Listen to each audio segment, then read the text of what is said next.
भाई जो गुरु वचन पे डट गे, कट गे फंद 84 के। गरीबदास जी ने भी कहा है, गरीब बीजक की बाता कहें बीजक नाई हाथ। शब्दार्थ, जो व्यक्ति कहते हैं ज्ञान की बातें, औरों को शिक्षा देते हैं कि किसी का बुरा मत करो, परंतु स्वयं गलती करते हैं, वे आध्यात्मिक गुरु उस कुत्ते के समान हैं जो व्यर्थ में भोगता रहता है। उसी प्रकार ये धर्म गुरु एक दूसरे से कथा सुनकर शिष्यों को सुनाते रहते हैं, स्वयं अमल नहीं करते। वाणी नंबर 2, वे अज्ञानी धर्मगुरु तत्व ज्ञान कहकर कोरे अज्ञान का प्रचार करते हैं, क्योंकि उनको तत्व ज्ञान का पता नहीं है। वे झूठे व्यक्ति पृथ्वी पर मानव के अनमोल जीवन का नाश करने के लिए जन्मे होते हैं। सत्संग से मिली भक्ति की राह। अब मनुष्य शरीर को, स्त्री या पुरुष के शरीर को सफल करने के लिए यदि हमें कोई रास्ता मिल सकता है, राह मिल सकता है, तो केवल सतगुरु के सत्संग से मिलेगा, सतगुरु के द्वारा लिखी गई पवित्र पुस्तकों से मिलेगा, सतगुरु के फॉलोवर जो सतगुरु की शिक्षाओं पे चलते हैं उनके संपर्क में आने से मिलेगा। तो किस प्रकार से सत्संग में आने से भक्ति की राह मिलती है। संत नित्यानंद जी का बचपन का नाम नंदलाल था। वे ब्राह्मण कुल में जन्मे थे। संत गरीबदास जी गांव छुड़ानी जिला झज्जर के कुछ समय समकालीन थे। संत गरीबदास जी का जीवन सन 1717-1778 तक रहा था। उस समय ब्राह्मणों का विशेष सम्मान किया जाता था, सर्वोच्च जाति मानी जाती थी, जिस कारण से गर्व का होना स्वाभाविक था। नंदलाल जी के माता पिता का देहांत हो गया था। उस समय वे 7-8 वर्ष के थे। आप जी के नाना जी नारनौल के नवाब के कार्यालय में उच्च पद पर विराजमान थे। आप जी का पालन पोषण नाना नानी जी ने किया। शिक्षा के उपरांत नाना ने अपने दोते नंदलाल को नारनौल में तहसीलदार लगवा दिया। एक तो जाति ब्राह्मण, दूसरे उस समय तहसीलदार का पद, जिस कारण से अहंकार का होना सामान्य बात है। तहसीलदार जी का विवाह भी नाना नानी ने कर दिया था।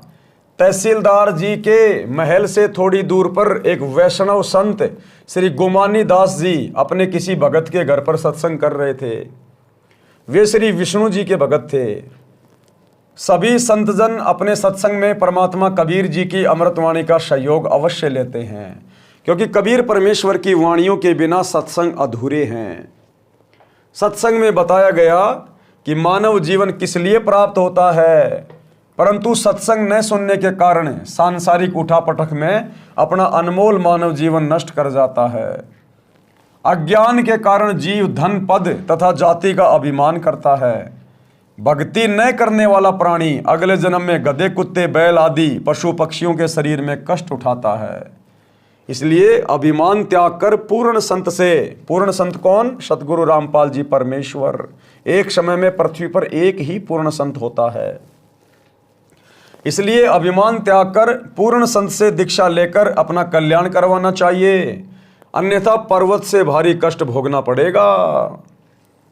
सत्संग की आवाज सुनकर तहसीलदार मकान की छत पर कुर्सी लेकर बैठ गया। पूरा सत्संग सुना।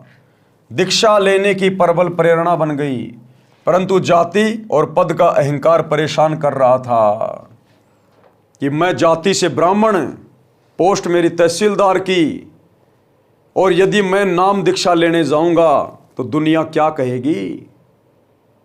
इस कारण से वो विचार करने लगा, ब्राह्मणों की कितनी इज्जत है, फिर मैं तहसीलदार हूं, सत्संग में सामान्य लोग जाते हैं, मुझे शर्म लगेगी, कैसे जाऊंगा आश्रम में। स्वामी गुमानी दास जी का आश्रम नारनौल शहर से लगभग 1.5 किलोमीटर दूर पर था। अंत में एक दिन निर्णय लिया कि सुबह वक्त से आश्रम में पहुंच जाऊंगा, यानी सुबह जल्दी चला जाऊंगा। अन्य व्यक्ति जाएंगे, तब तक तो दीक्षा लेकर लौट आऊंगा। सत्संग करके संत जी आश्रम में चले गए। सुबह उठकर कुछ देर सैर करते थे। एक दिन नंदलाल जी घोड़े पर बैठकर सुबह आश्रम की ओर जा रहे थे। गुमानी दास जी सैर के लिए उसी रास्ते पर जा रहे थे। उधर से जो संत थे गुमानी दास जी सुबह सुबह अपने आश्रम से थोड़ा घूमने के लिए उसी रास्ते में टहल रहे थे, जा रहे थे। संत जी ने सिर के बाल कटा रखे थे, उस तरह फिरा रखा था, सिर पर कोई वस्त्र नहीं था। नंदलाल जी ब्राह्मण होने के नाते शोण कशोण पर विश्वास करते थे। किसी अच्छे कार्य के लिए जाते और आगे से कचकोल काटे यानी सिर पर उस तरह फिराए कोई आ जाता तो अपना जाना रद्द कर देते थे। शोण कशोण माना करते थे कि ये शुभ है, ये अशुभ है। आश्रम में दीक्षा लेने जा रहे थे, जिंदगी का सर्वोत्तम दिन था। आगे से सिर पर उस तरह फिराए एक व्यक्ति मिल गया। अब नंदलाल जी को पता नहीं कि ये वो संत है गुमानी दास जी जिससे मैं दीक्षा लेने जा रहा हूं। तो नंदलाल जी ने सोचा कि ये नालायक आदमी सुबह सुबह कहां टकरा गया। मैं तो नाम दीक्षा लेने जा रहा था शुभ कार्य के लिए, और ये नालायक कहां आ गया सामने। नंदलाल जी का माथा ठनका और गुस्सा आया। विचार किया कि आज दीक्षा का अवसर नहीं छोड़ना है, परंतु अपने शोण कशोण को भी निष्क्रिय करना था।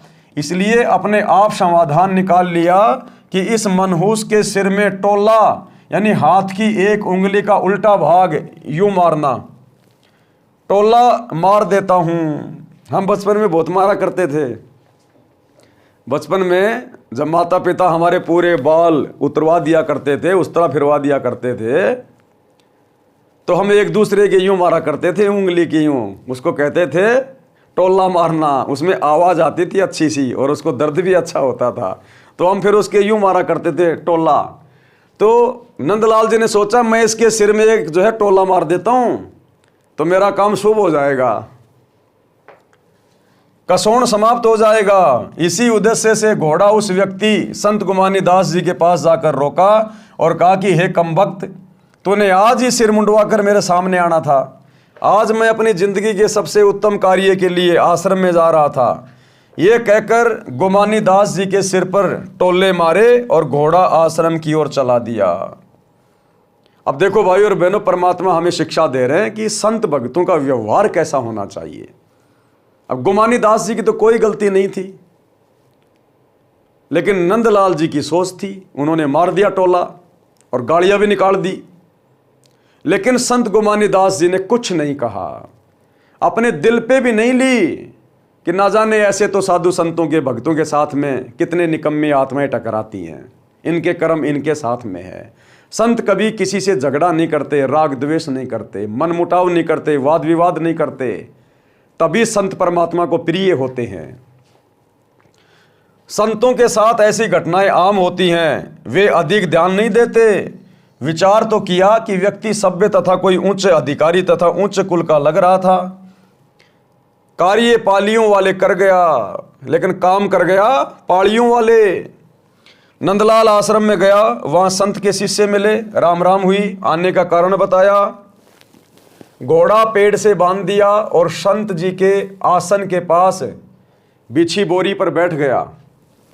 संत गुमानी दास जी सैर के पश्चात स्नान करके आसन पर बैठे तो घोड़ा देखा, फिर समझते देर न लगी। नंदलाल जी ने देखा तो शर्म के मारे नीची गर्दन कर ली। अब नंदलाल जी ने देखा, रे भैया ये तो वही महात्मा है जिससे मैं उपदेश लेने आया हूँ, और इसके साथ तो मैं बदतमीजी करके आ गया। अब ये भैया नाराज हो जाएगा और ये तेरे को दीक्षा नहीं देगा। नंदलाल अपने हिसाब से सोच रहा था। नंदलाल जी ने देखा तो शर्म के मारे नीची गर्दन कर ली। गुमानी दास को आश्रम के भक्तों ने बता दिया था कि ये तहसीलदार जी दीक्षा लेने आए हैं।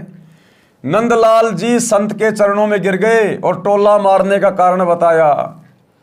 संत गुमानी दास जी ने कहा कि हे भगत, जब हम एक आने का घड़ा कुम्हार के पास लेने जाते हैं तो उसको टोले मार मार बजा बजा के देखते हैं कि कहीं फूटा तो नहीं है।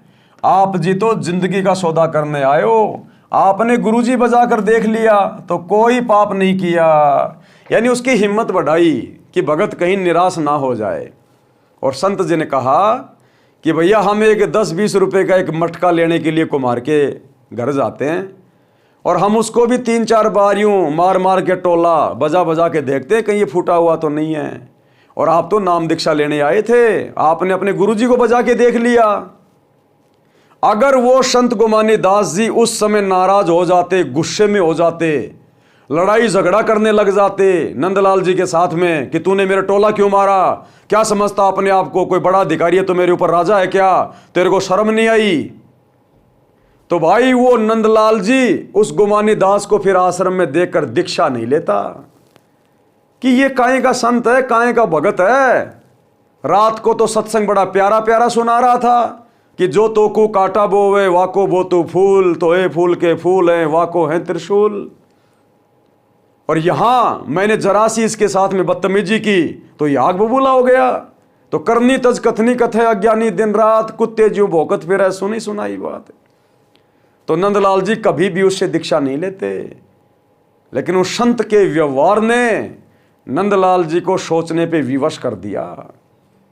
तो इसी प्रकार भाइयों और बहनों, सतगुरु से उपदेश लेने के बाद हम भक्तों के शील, संतोष, विवेक, दया, अक्षमा, धैर्य, कभी भी सतगुरु परीक्षा ले सकता है। कैसी भी घटनाएं घटित करके, कैसा भी माहौल बना के सतगुरु हमारी कभी भी परीक्षा ले सकता है। जैसे सेव, समन और नेकी की परीक्षा ली सतगुरु ने परिस्थितियां पैदा करके।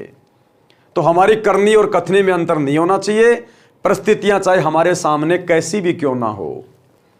और देखो, जब हमारी परीक्षा होती है तो उस समय विपरीत परिस्थितियां होती हैं, विपरीत, क्योंकि विपरीत परिस्थितियों में तो पता चलेगा कि भगत को ज्ञान कितना है, भगत मर्यादा में कितना है, भगत को धैर्य कितना है, भगत में विवेक कितना है। ये विपरीत परिस्थितियों में ही पता चलेगा। परमात्मा कहते हैं ज्ञान संपूर्ण हुआ नहीं और हृदय नहीं छिदाए, और भाई देखा देखी भक्ति का रंग नहीं ठहराए। नित्यानंद जी संत जी के शीतल स्वभाव से और भी अधिक प्रभावित हुए, दीक्षा ले ली। संत गोमानी दास जी ने उनका नाम बदलकर नित्यानंद रख दिया। नंदलाल से क्या रख दिया? नित्यानंद। जब सत्संग से जीने की राह मिली तो नित्यानंद जी ने वाणी बोली। क्या वाणी बोली फिर? ब्राह्मण कुल में जन्म था, मैं करता बहुत मरोड़, मरोड़ यानी अहंकार, और गुरु गोमानी दास ने दिया कुबुद्धि गढ़ तोड़। ये कुबुद्ध का गढ़, ये काल का जाल, ये मोह ममता, ये पांचों विकार केवल सतगुरु के सत्संगों से हट सकता है, दूसरा धरती पे कोई तरीका नहीं है। तो भाइयों और बहनों, नित्यानंद जी को भी पूर्ण संत नहीं मिला, पूर्ण तत्वदर्शी संत नहीं मिला, पूर्ण मोक्ष का मार्ग नहीं मिला। वो आत्मा भी अभी तक भटक रही है, क्योंकि उसको जो संत मिले थे गोमानी दास जी, वो केवल विष्णु तक के अधिकारी थे। आप और हमारा सौभाग्य देखिए, आप वर्तमान में हमें पूर्ण परमेश्वर प्राप्त हो गए, पूर्ण परमेश्वर, पूर्ण मुक्ति का मार्ग मिल गया। आप और हमारा सौभाग्य कितना। जो गुरु बचन पे डट गए, कट गए फंद 84 के, कट गए फंद 84 के, कट गए फंद 84 के।